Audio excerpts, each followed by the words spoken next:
जब भी घर परिवार में प्रॉपर्टी की बात उठती है ना, तो अक्सर रिश्ते उलझ जाते हैं और इमोशंस हावी हो जाते हैं। मेरा घर, मेरे नियम, क्या ये लाइन हमेशा सच होती है? तो आज हम इसी मुश्किल सवाल को सुलझाने की कोशिश करेंगे, लेकिन इमोशन से नहीं, सिर्फ और सिर्फ कानून और फैक्ट्स की नजर से। तो चलिए सीधे मुद्दे पर आते हैं। ये एक ऐसा सवाल है जो कई लोगों के मन में आता है, खासकर जब परिवार में रिश्ते तनावपूर्ण हो। क्या कानूनी तौर पर माता-पिता अपने अडल्ट बच्चों को घर छोड़ने के लिए कह सकते हैं? और इसका जो जवाब है ना, वो शायद आपको हैरान कर दे। ये जो लाइन है ना, ये राजस्थान हाईकोर्ट के एक बहुत जरूरी फैसले से है, जो एकदम साफ करता है कि जब बात प्रॉपर्टी के हक की आती है, तो कानून इमोशन से ऊपर होता है। तो इस एक लाइन का हमारी फैमिली लाइफ पर क्या असर होता है, चलिए इसे समझते हैं। देखिए, इस पूरे कंफ्यूजन की जड़ और इसका हल सिर्फ एक बेसिक से फर्क को समझने में छुपा है। एक बार ये समझ आ गया तो पूरी पिक्चर क्लियर हो जाएगी। तो वो जो सबसे बड़ा फर्क है, वो है प्रॉपर्टी के टाइप का। हिंदू कानून के तहत प्रॉपर्टी को मोटे तौर पर दो कैटेगरी में बांटा गया है, और किसी का भी अधिकार इसी बात पर टिका है कि प्रॉपर्टी किस कैटेगरी में आती है। इसको ना एक बहुत ही सिंपल तरीके से समझते हैं। सोचिए, सेल्फ एक्वायर्ड प्रॉपर्टी यानी स्व अर्जित संपत्ति आपके अपने पर्स या वॉलेट जैसी है, आपका पूरा कंट्रोल है। वहीं जॉइंट फैमिली प्रॉपर्टी एक तरह की फैमिली तिजोरी है, जिसमें कई लोगों का हिस्सा होता है। अब देखते हैं कि कानून की भाषा में इसका क्या मतलब है। तो सबसे पहले बात करते हैं सेल्फ एक्वायर्ड प्रॉपर्टी की। जैसा कि नाम से ही साफ है, ये वो प्रॉपर्टी है जो किसी ने अपनी मेहनत की कमाई से खरीदी हो, बिना परिवार के किसी भी पैसे का इस्तेमाल किए। इसमें वो प्रॉपर्टी भी शामिल है जो किसी को गिफ्ट में या वसीयत से मिली हो। सबसे जरूरी बात यह है कि इस पर मालिक का पूरा और अकेला हक होता है। और फिर आती है दूसरी तरह की प्रॉपर्टी, जॉइंट फैमिली प्रॉपर्टी, जिसे हम अक्सर पैतृक संपत्ति भी कहते हैं। ये वो संपत्ति है जो एक हिंदू अनडिवाइडेड फैमिली यानी HUF के पास कलेक्टिवली होती है। इसमें किसी का हक उसकी मर्जी से नहीं, बल्कि जन्म लेने के साथ ही जुड़ जाता है।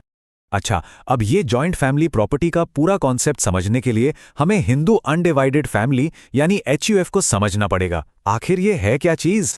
तो देखिए, कानूनी नजर से HUF एक ऐसी फैमिली यूनिट है जिसमें एक ही पूर्वज से आए सभी लोग होते हैं।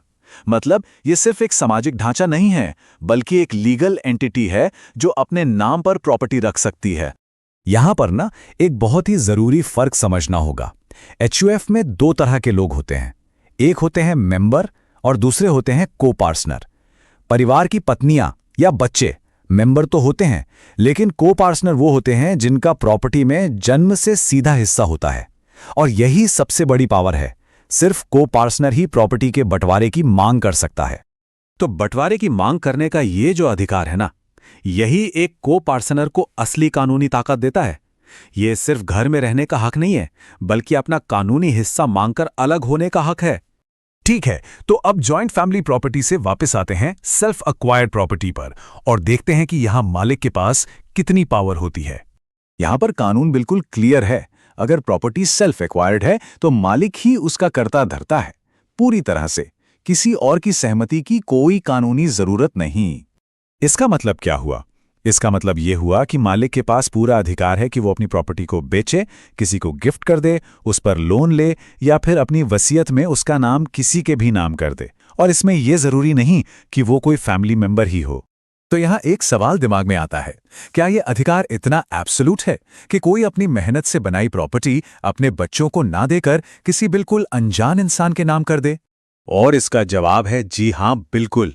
सुप्रीम कोर्ट इस पर एकदम साफ है। अगर वसीयत वैलिड है, कानूनी तौर पर सही है, तो मालिक की मर्जी ही सर्वोपरि है।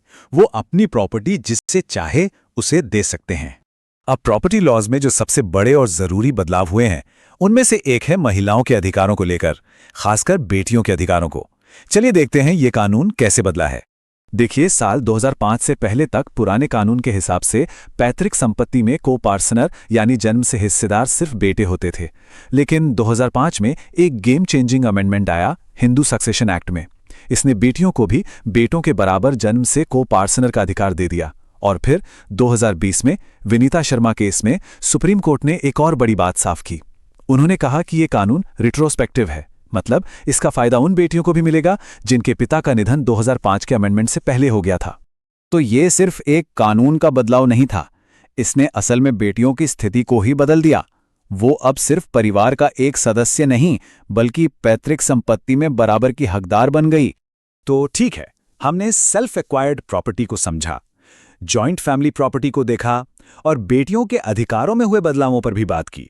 अब इन सबको जोड़कर देखते हैं कि इसका असली मतलब क्या निकलता है। ये टेबल देखिए, इससे सारी बात एकदम क्रिस्टल क्लियर हो जाती है। ओनरशिप की बात करें तो सेल्फ एक्वायर्ड में मालिक एक ही होता है, उसका पूरा हक होता है, जबकि जॉइंट प्रॉपर्टी में कई लोगों का हक होता है जो जन्म से मिलता है।